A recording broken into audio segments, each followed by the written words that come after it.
मित्रों नमस्कार। आप है बसंत गुरु जी के साथ। ध्यान हम बचपन से सुनते हैं। मैं जब पहली क्लास में पढ़ने गया तब मेरे घर के बुजुर्गों ने कहा, बेटा ध्यान से पढ़ना, ध्यान से लिखना, ध्यान से अपने रास्ता जाना, ध्यान से अपने रास्ता आना। माँ कहती है ध्यान से खाना खाया कर, ध्यान से नहाया कर। गुरु जी कहते हैं ध्यान पूर्वक पढ़ा कर। फिर गुरुदेव कहते हैं ध्यान पूर्वक मंत्र जप कर। ऋषि कहते हैं ध्यान पूर्वक जीवन जी। ये ध्यान शब्द एक ऐसा शब्द आ गया कि मैं क्या बताऊं। डॉक्टर भी कहते हैं ध्यान से दवाई ले लेना, समय पर ले लेना, ख्याल से। ख्याल और ध्यान ये दो शब्द आ जाते हैं मित्र। बहुत बार हम कहते हैं कि मेरा ख्याल उतर गया, याद ना आया, स्मृति भी ना रहा और मेरे ध्यान हटी कि दुर्घटना घटी। जीवन के हर क्षेत्र में ध्यान हटी कि दुर्घटना घटी। मतलब क्या है, आपका अपना ध्यान जैसे ही उस कार्य से हट जाता है तो फिर दुर्घटनाएं घट जाती है। चाहे आप रास्ते में जा रहे हो, चाहे आप खाना खा रहे हो, चाहे नहा रहे हो, चाहे बाथरूम में हो, चाहे तालाब में हो। अब मान लीजिए मित्र, तालाब तैरते तैरते यदि आपका ध्यान हट गया और आप भूल गए कि मैं क्या कर रहा हूँ, तो उसी समय कुछ का कुछ हो सकता है। आप कोई किसी धारदार वस्तु से खेल रहे हैं और आपका ध्यान हट गया, भटक गया, तो फिर कुछ का कुछ हो सकता है। सब्जी काटते काटते आपका ध्यान हटा कि उंगली कटी। कई किसान भाइयों का कटिया काटते काटते उंगलियां कट जाती, हाथ कट जाते हैं। क्यों? मशीन में चला जाता है, ध्यान हटी, दुर्घटना घटी। बाइक चला रहे हैं, बात कर रहे हैं, फर्राटे भर रहे हैं, ध्यान हट गया है, किसी जाके टकरा जाते हैं। बस में सवारी भरा है, खचाखच सवारी भरा हुआ है, आपके पर भरोसा कर गया और ड्राइवर का आंखें लग गई, झपकी आ गया और ध्यान हट गया, दुर्घटना घट गई। ट्रेन चला जा रहा है, सिग्नल पे आया और हमारे पायलट बंधु का ध्यान हट गया और पूरी ट्रेन चली गई, दुर्घटना घट गई। जीवन में भी कई बार हम होशपूर्वक जीवन नहीं जीने के कारण हमारी घटनाएं घट जाती है। मित्रों, ऐसा नहीं है कि आपको केवल अध्यात्म ही जाना है तो ध्यान की जरूरत है। ऐसा नहीं है कि आपको मंत्र जप करना है तभी ध्यान की जरूरत है। ऐसा बिल्कुल भी नहीं है कि आपको अपनी मुक्ति की कामना करना है तभी ध्यान की जरूरत है। इस जीवन के पैदाइशी से लेकर के मरते तक ध्यान की जरूरत है। जब हम पैदा लेते हैं, जब हम शुक्राणु में रहते हैं, अंडाणु में रहते हैं, जब ओवा बनते हैं, अंडा में रहते हैं, जायकोट हो जाते हैं, एक कोशिका से हम अब जब द्विगुणित होते हैं, वहाँ भी यदि ध्यान हटी, यदि डीएनए का थोड़ा भी ध्यान हट गया, थोड़ा भी क्षारों का तालमेल बिगड़ गया, प्रोटीन की मात्राएं बिगड़ गई, थोड़ी सी केमिकल का मात्रा अनबैलेंस हो गया, थोड़ा सा ध्यान हटा, यानी केमिकल रसायन में भी थोड़ा सा ध्यान हटा कि हमारे शरीर न जाने क्या से क्या हो जाते हैं। आपने सुना है अष्टावक्र, 8 अंगों से टेढ़ा मेढ़ा, ध्यान हट गया था। माँ गर्भ से थी, पिता ने वार कर दिया, चोट हो गया, माँ का ध्यान हट गई, उसको बचा न सकी, सुरक्षा न दे सके, तो अष्टावक्र तो टेढ़े मेढ़े ही पैदा हो गया। इसका मतलब क्या है कि गर्भ में भी ध्यान रखो बच्चों का। कोई शरीर से टेढ़ा मेढ़ा है तो कोई मन से टेढ़ा मेढ़ा है। तो मित्रों, शरीर का टेढ़ापन तो दिख जाता है, आपका इस शरीर, भौतिक शरीर से होने वाली गलतियां तो दिख जाती है। यहाँ से जो ध्यान हटता है तो उसका परिणाम तुरंत दिख जाता है। लेकिन मन का अपने ऊपर से ध्यान हटते ही आप यही भूल जाते हो कि आप हो कौन। तो कितना बड़ा दुर्घटना घट गया। मैं ही नहीं जानता मैं कौन हूँ, मैं अपने से सवाल करना पूछना भूल गया, मैं खुद को मैं नहीं जानता मैं कौन हूँ। ये कितनी बड़ी दुर्घटना घट गई। तो ध्यान हटी कि दुर्घटना घटी। तो ध्यान हटा कि मैं कौन हूँ ये मैं पूछना ही भूल गया, मैं अपना अस्तित्व ही भूल गया, मैं अपना आईडी ही भूल गया, मैं अपना पहचान ही खो गया। इससे बड़ा और क्या दुर्घटना हो सकता है। फिर आप जीवन में कर्म करते रहते हो वो भी बेहोशी से कर्म करते रहते हो। यह भी ध्यान हट गया, कुछ का कुछ कर्म कर रहे हो, कुछ का कुछ सोच रहे हो, कुछ का कुछ पढ़ाई कर रहे हो, कुछ का कुछ यज्ञ कर रहे हो, कुछ का कुछ जपाई कर रहे हो, कुछ का कुछ प्राणायाम कर रहे हो, कुछ का कुछ क्रियाकलाप में लगे हो, किसी के झांसे में लगे हो, किसी के बहका में लगे हो, और आरोप लगा रहे इस दुनिया पर, उसने मुझको ठग दिया, उसने मुझे बहका दिया, उसके मैं बड़ा भरोसा करता था, वो वगैरह वगैरह। आप देखते होंगे भारत की क्या पूरी दुनिया में जितने प्रकार के धार्मिक आश्रम हैं उसमें आरोप आते रहते हैं, ब्लेम लगते रहते हैं। क्यों? क्योंकि मानने वाला कुछ ज़रूरत से ज़्यादा बिना विवेक का सहारा लिए सोच लेता है, और अंधभक्त फिर वो किसी काम का नहीं है मित्र। अभी आपकी बड़ाई करेगा, अभी आपकी चापलूसी करेगा, और जैसे उसका मतलब सध जाएगा, उसका काम नहीं होगा, तब आपकी बुराई कर देगा। तो अंधभक्त से बचिए, ये अंधभक्त ही एक बहुत बड़ी दुर्घटना है। तो मित्रों, मेरे एक मित्र ने पूछा कि गुरु जी फिर हम ये ध्यान तो बड़ी अजीब बात हो गया, मैं भी बचपना में ध्यान के चक्कर में फंस गया था। तो मैं जब पहले पहले तालाब को तैरना सीखा तब मेरे गांव के बुजुर्ग कहते थे, बेटा ध्यान से तैरना नहीं तो डूब जाओगे, मतलब डूबना तय है, ये तो जरूरी है। यदि डूबने से बचना है तब ध्यान करना जरूरी है, यानी कि प्रयास करना पड़ता है डूबने से बचना है तो, और बिना प्रयास का हम डूब जाएंगे।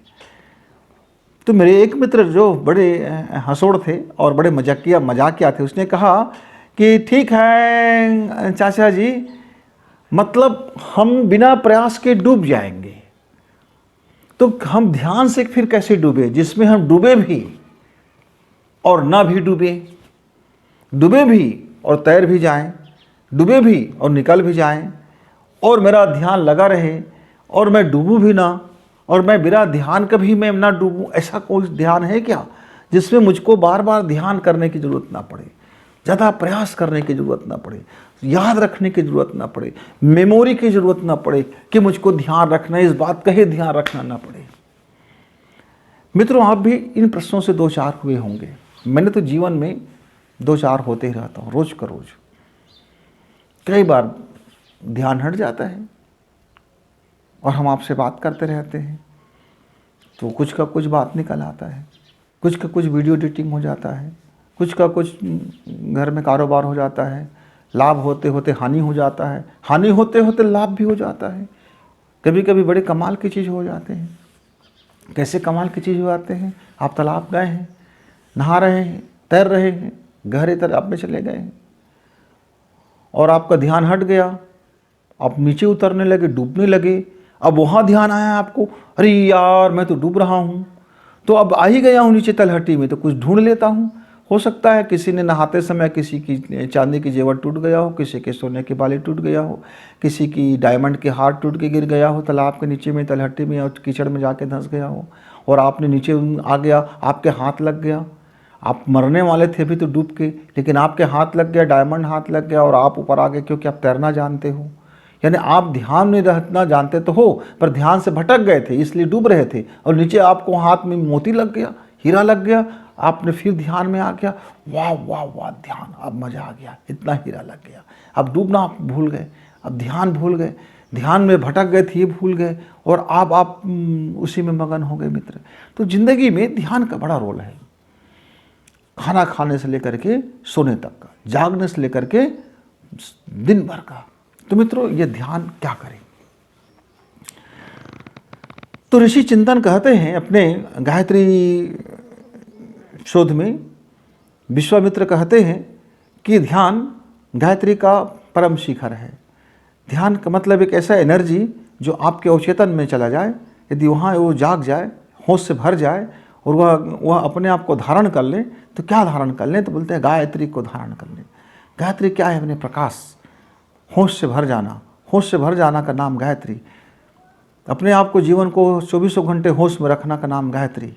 अपने आप को समझ लेना के नाम गायत्री। अपने आप को जान लेने का नाम गायत्री। अपने को होश से भर देना और उस परम शिखर में जाकर के स्थित हो जाना, जहाँ से फिर बार बार ध्यान को ये ना ध्यान दिलाना पड़े कि तुम्हें ध्यान से रहना है, ध्यान से जप करो, ध्यान से मंत्र जप करो, ध्यान से अनुष्ठान करो, ध्यान से उपासना करो, ध्यान पूर्वक जरा जीवन चलो, ध्यान से व्यापार करो, ध्यान से आप अपना कर्म करो। जिस क्षण ये ध्यान हटेगा, जिस आपका यह अभ्यास अभ्यास अभ्यास प्रयास का अभ्यास हटेगा, अनायास अभ्यास से बदलेगा मित्र, उस दिन ध्यान बोध की परम शिखर में पहुंच जाएगा। जब तक हम प्रयास करते हैं, जब तक हम अभ्यास करते रहते हैं, तब तक मेरा ध्यान से हट जाता है। चाहे मंत्र का ध्यान करूं, जप का ध्यान करूं, अनुष्ठान का ध्यान करूं, मैं कहीं किसी का भी ध्यान करूं, जब तक मैं ये ध्यान में लगा रहता हूं, मेरा ध्यान भटक जाता है। आपका ध्यान के बारे में मैं नहीं जानता, आपके बाबत मुझे नहीं पता, लेकिन मेरे बाबत तो मुझे पता है। मुझे तो अपने बाबत पक्की पता है कि मैं जब तक मैं ध्यान को ध्यान देता रहा, मेरा ध्यान पर ध्यान लगा रहा, मैं ध्यान को स्मरण में बना कर रखा, ध्यान को प्रयास करता रहा, ध्यान के अभ्यास करता रहा, तब तक मेरा ध्यान भटक जाता और मैं ध्यान से विचलित हो जाता। क्योंकि ध्यान जैसे रखवाली टूटा, जैसे छोटे बच्चे होते हैं, आप क्लास में बैठे हैं, टीचर हैं, 40 बच्चों का क्लास है, 45 बच्चों का क्लास है, 50 बच्चों का क्लास है, आजकल तो भैया 70-80 बच्चों का भी क्लास है। मैं तो एक कोचिंग सेंटर में गया, बहुत बड़ा कोचिंग सेंटर, नामी गिरामी कोचिंग, लाखों रुपए का फीस, एक साथ 200-300 बच्चे एक क्लास में रूम में है। मैं तो भौचक्का हो गया। 15 आदमी को एक टीचर बढ़िया से पढ़ा लेता है, फिर 20 आदमी को थोड़ा सा अच्छे से पढ़ा लेता है, फिर 40 आदमी को गुरुजी ध्यान दे के पढ़ा लेता है। चलो भाई, यहाँ तक हम अपने प्रयास कर सकते हैं, लेकिन 50 जैसे बच्चे हो जाते हैं तो गुरुजी का ध्यान भटक जाता है, क्योंकि उसका एरिया बढ़ गया। 100 बच्चे पर तो वो ध्यान ही नहीं दे पाता। यहाँ तो 200-300 बच्चे एक साथ बड़े हाल में बैठते हैं, बड़े माइक लगा के चलते हैं, बड़े ताम झाम से पढ़ते हैं, ना टीचर का ध्यान ना बच्चों का ध्यान, सबका ध्यान भटक गया है। सब भटक गए, सब पाखंड में उतर गए, और सब पढ़ाई भी कर रहे हैं, मज़े से कर रहे हैं। कई प्रकार की बातें हैं मित्रों। तो ध्यान कई जगह से टूटता है, जीवन में भी ऐसे ध्यान टूट जाता है। मैं भी सोचता था, मेरा ध्यान यार कितना मैं ख्याल रखूँ अपने ध्यान का, चल रहा हूँ तो ध्यान का ख्याल रखूँ, मैं ध्यान से चल रहा हूँ, खा रहा हूँ तो ध्यान पर ख्याल रखूँ, मैं ध्यान से खा रहा हूँ कि नहीं खा रहा हूँ, नहा रहा हूँ तो मैं ध्यान से पर ध्यान दूँ कि मैं ध्यान से नहा रहा हूँ कि नहीं नहा रहा हूँ। मतलब ये तो बड़ी जासूसी का कार्य हो गया कि मेरा ध्यान कब कब भटक गया, ध्यान अटक गया, सटक गया, फटक गया, मटक गया, अटक गया, चटक गया, और लटकों झटकों में फंस गया, फिर ध्यान से भटक गया, तो फिर भटकता चला गया, अटकता चला गया।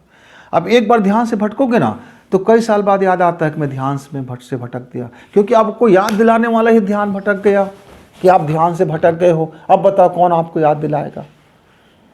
कल्पना करो, आपने अपने स्कूल में या अपने घर में या अपने कारोबार में या अपने व्यवसाय में, अपने कंपनी में एक ऐसा आदमी छोड़ रखा है जिसका निगरानी करना काम है, निगरानी करने का ही काम है। वो बंदा भूल गया कि मुझको निगरानी करना है।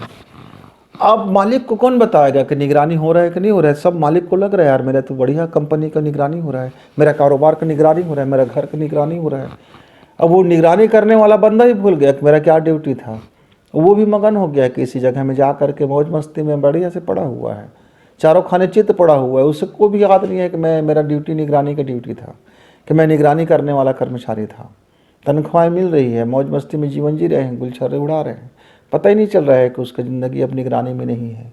अचानक किसी दिन ख्याल आता है कि अरे यार मेरा ड्यूटी तो निगरानी करना था, अब तो मैं भूल ही गया हूँ। और जब देखता है निगरानी करता है तो तब तक का हालत तो बहुत बद से बदतर हो चुका होता है।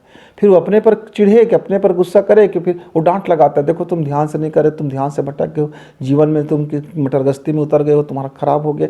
अब रिटायरमेंट के बाद 60 साल के बाद आदमी को याद आता है कि वो ध्यानपूर्वक जीवन जीना भूल गया था। अब वो 60 साल तो लौट नहीं सकता ना।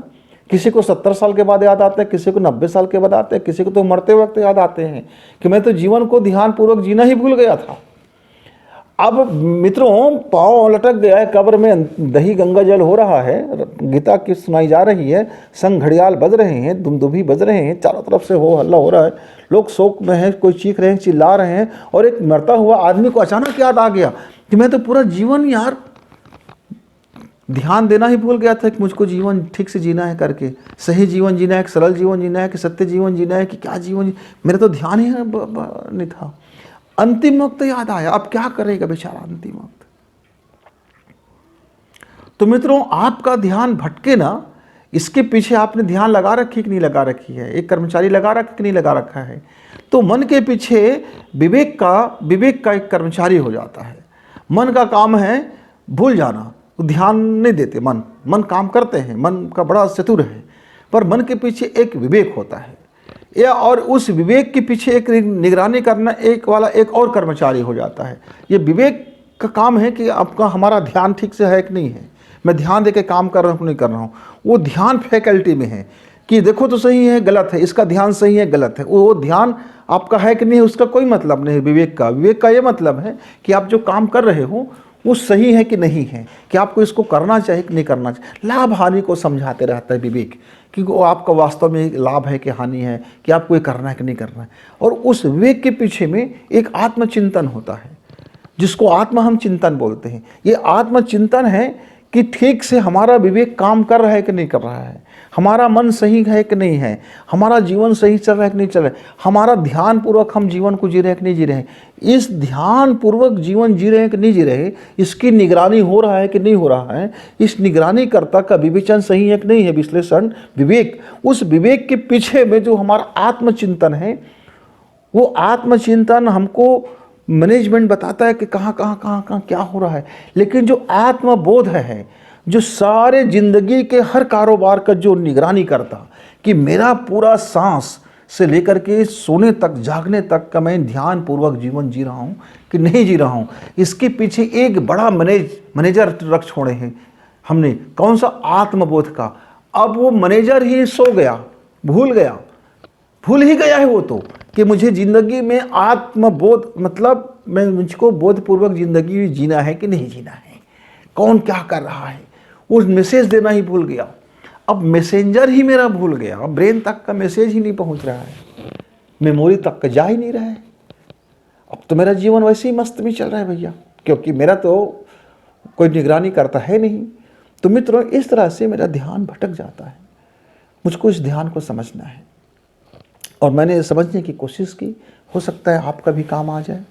तो मैंने समझने की कोशिश की कि आत्मबोध को 24 घंटे जागृत कैसे रखा जाए। मेरा यह जो निगरानी करता है, यह जो मेरा मैनेजर है, 24 घंटे सारे विभाग का मैनेज कैसे करेगा, वो कैसे देखता रहेगा, कैसे अचेतन में जाए, कैसे वो बिना प्रयास का भी ऑटोमेटिक निगरानी होता रहे। तो मित्रों, ऑटोमेटिक निगरानी करने के लिए आजकल ऑटोमेटिक मशीन निकल जाते हैं, सीसी कैमरा निकल जाते हैं, उसमें भी विद्युत नहीं है तो अटक जाता है, फिर उस समय का हमको जानकारी नहीं होता है। तो हमारे ऋषि चिंतकों ने हमें बता दिया, कहा कि हम आपको एक ऐसा ऑटोमेटिक बोध भर देते हैं जिसको बोधिसत्व बोलते हैं कि आप इसको फिट कर दो, वो तो 24 घंटे आपके हर फैकल्टी का निगरानी होता रहेगा और वो आपको अंकुश भी लगाता रहेगा कि देखो तुम्हारा यहाँ ध्यान घट गया है, तुम्हारा ध्यान भटक गया है, तुम यहाँ ऐसे कर रहे हो, वैसे करो। पीछे एक एक एक एक आदमी अंकुश लगाने वाला आपको छोड़ दिया जाएगा। तो ऋषि चिंतकों ने बताया, हमारे ऋषि महर्षियों ने बताया, हमारे वेदज्ञों ने बताया, वे शास्त्रों में इसकी बड़ी बड़ी महिमा गाई गई और महिमा गाया गया और इसको बोला गया कि बोध, आत्मबोध से भर जाना। बाद में हमारे जो ध्यान से भटकाने वाले जो कर्मचारी हैं, यानी मन सोच विचार और लाभ हानि वाला जो कर्मचारी है, उन्होंने एक ऐसा तामझाम रखा कि आत्मबोध और बोधिसत्व को महान साधकों के द्वारा इसको पाया जा सकता है, इस महान उपलब्धि है, तो इसको महान साधक बनना पड़ेगा, आपको दुनियादारी छोड़ना पड़ेगा, आपको माया मोह छोड़ना पड़ेगा, आपकी माया जाल से बाहर होना पड़ेगा। मतलब आपकी यह दिनचर्या में आप साधारण व्यक्ति बन करके इस महान उपलब्धि को नहीं प्राप्त कर सकते, तो उसकी आरती उतारी जाए। तो बहुत से लोगों ने कहा कि मैं तो बोध से भर गया हूँ, अब उसकी आरती उतारी गई। अब वो आदमी डर गया कि यदि मैं ये बता दूं कि भैया मेरा तो ध्यान भटक जाता है, मैं आत्मबोध में नहीं रहता हूँ, मैं बोधिसत्व नहीं हूँ, तो फिर पाखंड शुरू हो गया। और फिर मेरा मन ने समझा दिया कि ये बहुत महान उपलब्धि महान साधकों के लिए है, आम जनता के लिए नहीं है, लोगों के लिए नहीं है। मित्रों, फिर हम इस भ्रम में मुगालते में पूरी मेरा ब्रह्मांड, मेरी दुनिया, मेरा पूरा पृथ्वी में मेरे धर्म गुरुओं ने, मेरे आध्यात्मिक लोगों ने और मेरे महान लोगों ने हमें समझा दिया कि महान उपलब्धि है। और डर के मारे मैं भी इसको महान उपलब्धि में ही सोच रहा था कि ध्यान बोध की वह परम शिखर है कि इसको वो महान साधक लोग ही प्राप्त कर सकते हैं।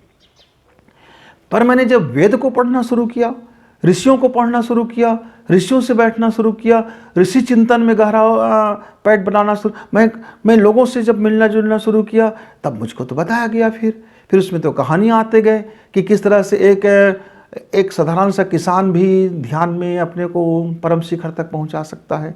फिर मैंने देखा कड़ाद मुनि, कड़ाद मुनि कड़ बिनते ही भी वो परम उपलब्धि को प्राप्त हो जाता है। मैंने उपमन्यु को देखा कि गुरु भक्ति करते हुए वो परम बोध को उपलब्ध हो जाता है। फिर मैंने बहुत सारी चीज़ देखा। मैंने देखा कि अर्जुन महान धनुर्धर से ज़्यादा तो एकलव्य हो गया, जो एकलव्य परम उपलब्धि को प्राप्त कर गया, सुन करके ही केवल अपना विद्या को हासिल कर लिया। न जाने कितने लोग, कितने ऐसे भरे पड़े हजारों की संख्या और लाखों की संख्या में ऐसे साधक, ऐसे महान उपलब्धि को प्राप्त करने वाले साधक जो साधक ही नहीं है, जो साधारण से जीवन जी रहे हैं। चाहे वो रैदास हो, संत हो, जितने भी संत हैं, चाहे कबीर हो, झीनी झीनी बिनी चदरिया, वो बुन रहा है चादर, कर रहा है अपनी मजदूरी और ध्यान को उपलब्ध हो गया, परम ध्यान में उपलब्ध हो गया। कई भिखारी ऐसे हुए जो भिक्षा मांग रहे हैं और वो परम उपलब्धि में है। वो भिक्षा मांग नहीं रहे हैं, लोगों ने उसको भिखारी समझ लिया, उसको लग रहा है कोई भिखारी है, भिक्षा मांग रहे, परम उपलब्धि में आ गया। भ्रम हो गया बुद्ध महोदय को, गौतम बुद्ध को भ्रम हो गया कि संसार को छोड़ने से परम उपलब्धि मिलता है। उसकी जिंदगी का कितने हिस्सा जाकर के तपस्या किया, वह किया, वो किया, और अंत में जब बुद्ध बना तो मालूम हुआ कि तो किसी चीज़ को छोड़ने की जरूरत नहीं था, ये तो उसी में हम परम उपलब्धि को प्राप्त कर सकते थे। तो हम जहाँ से लौटे वहीं फिर आ गए। फिर बोधिसत्व को प्राप्त किया बुद्ध और उपदेश देना शुरू किया। मित्रों, यदि आप उपासना के मार्ग से भी ध्यान तक पहुंच सकते हो, साधना के मार्ग से भी ध्यान तक पहुंच सकते हो, और अपने कर्म के माध्यम से भी ध्यान तक पहुंच सकते हो, और अपने हर तरह से, लेकिन आप कहीं से भी ध्यान से पहुंचो, आपको कर्म से ध्यान तक पहुंचने का मार्ग में पुनः आना पड़ता है। आप मंत्र जप करते करते बोध की परम शिखर तक पहुंच सकते हो, लेकिन आप लौट करके कर्म के मार्ग में आना पड़ता है। आप जब करते करते ध्यान की बोध परम शिखर तक पहुंच सकते हो, लेकिन फिर से आपको कर्म के मार्ग पर आना पड़ता है, आना ही पड़ता है। मेरे गुरुदेव ने कहा, बेटा पुष्करण किया, मंत्र जप किया, तपस्या किया, और इस संसार में उसको बोने के लिए मुझे कर्म फिर आना पड़ा। फिर अब मैं जो बोता हूँ बीज, वह अटैचमेंट वाला कर्म नहीं है, वो बीज ऐसा है जिसका फल मुझे प्राप्त नहीं होगा। इस संसार को फल प्राप्त होगा। इस संसार की सुगंधि के लिए अब मैं अपना बीज बोता हूँ। जिस क्षण आपका बीज मित्र इस संसार के लिए होगा, इस संसार के कल्याण के लिए होगा, इस पर्यावरण के कल्याण के लिए जब बीज बोया जाएगा, वो बीज आपका नहीं होगा। आप बीज तो बोएंगे, पर वह बीज अब आपका नहीं होगा। आपका कर्म फल पर अटैचमेंट नहीं होगा। जब वह कर्म करना शुरू करोगे, तब आप ध्यान के उस बोध परम शिखर तक आप पहुँच ही जाओगे। आप किसी भी मार्ग से आप बोध को प्राप्त करो, अंत में आपको एग्ज़ाम देने के लिए कर्म फल ध्यान का, कर्म का ध्यान आपको परीक्षा में पास होना पड़ेगा। कर्म रूपी ध्यान में आपको अपना एग्ज़ाम बैठना ही पड़ेगा। मित्रों, तो बोध ध्यान क्या है? बोध की परम शिखर है। जब आप होशपूर्वक आप काम करते हो, कर्म करते हो, जीवन जीते हो, आपका हर कर्म होशपूर्वक होता है, तो ध्यान में घटित हो जाता है और ध्यान की महाक्रांति में पहुंच जाते हो। और बोध के परम शिखर में पहुंचने के बाद फिर आपका जो कर्म बनता है वो होशपूर्वक बनता है। कबीर को पढ़ने के बजाय अच्छा है कि कबीर को समझो और कबीर जैसे बनो। कबीर के जब जुलाहे बनोगे, जब ताना बाना बुनोगे और उस समय आप बोध में रहोगे, तो आप परम उपलब्धि को प्राप्त कर लोगे। गायत्री मंत्र बोलने वाले मेरे मित्र, गायत्री मंत्र बोले यदि होशपूर्वक यदि अपने कर्म को कर ले, उसका गायत्री मंत्र सार्थक होता होता वह बोधिसत्व को प्राप्त कर लेगा।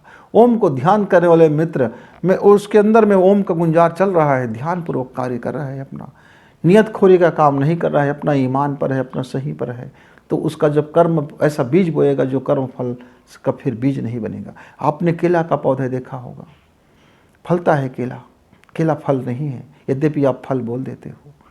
केला का फल हर दुनिया के लोग खाते हैं, यद्यपि केला का फल नहीं है, केला का बीज नहीं है। तो बोध से, ध्यान से भरा हुआ व्यक्ति केले की उस पौधे के समान है, जिसका फल तो निकलता है, दुनिया के लोग खाते भी हैं, लेकिन वह फल नहीं होता है, क्योंकि वो बीज ही नहीं होता है। ऐसे ही जीवन का कर्म जब बनता है मित्र, बहुत सारे पौधे हैं, प्रकृति ने हमें समझा रखा है कि देखो अद्भुत अद्भुत चीज़ें हैं। तो मित्र, आज आप मंत्र करो, ध्यान से करो, जप करो, ध्यान से करो, कर्म करो, ध्यान से करो, तो बोध के परम शिखर तक पहुंचोगे। उसके लिए किसी जगह में बैठने की ज़रूरत नहीं, बैठोगे फिर भी आपको कर्म करने की ज़रूरत है। तो आइए एक बार हम ध्यान से गायत्री मंत्र की उच्चारण करें और अपने अंदर हमें कहें कि मेरा अंदर का जो तमस है, जो अज्ञानता है, मुझे ज्ञान की ओर ले चल माँ। मेरे अंदर में जो अबोध है उसे बोध की ओर ले चल माँ। मेरे अंदर में मैं न जाने कितने अटे पटे, कितने मैंने गंदा काम कर लिया है, उसकी साफ़ सफाई भी मुझे करनी है। मुझे इतनी समर्थशाली बना दे माँ कि मैं अपनी गंदगी धो सकूं, अपने को निष्पाप कर सकूं, निष्कलंक कर सकूं, अपने अंदर की बोध को बोध सत्व से भर सकूं। इस भाव के साथ में एक गायत्री महामंत्र कमर सीधी करके बैठे, आंख बंद हो, गोदी में हाथ रखें, दाहिना हाथ ऊपर हो, हथेली बायां नीचे हो, और एक गहरी सांस धीरे धीरे भरे और मन के अंदर में एक महामंत्र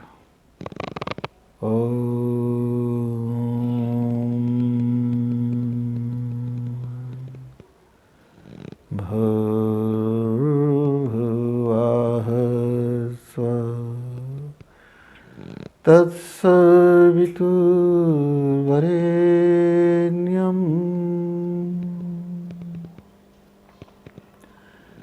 भर्गो देवस्य धीमहि धियो यो नः प्रचोदयात्। आपके अवचेतन मन इस गायत्री को जप करे इसी मंगल कामना के साथ। तब तक आप ध्यान में लगो जब तक आपका आत्मज्ञान, आत्मबोध, आत्मचिंतन, मन मनन और आपका दिशा, आपके सोचने का ढंग, आपका दृष्टिकोण ध्यानस्थ न हो जाए, ध्यान का अभ्यास करने की आवश्यकता न खत्म हो जाए, ध्यान का प्रयास समाप्त हो जाए। ऐसे ध्यान की परम शिखर तक पहुंचने की आप अभ्यास करें। तब तक गुरु जी को विदा। नमस्कार, धन्यवाद।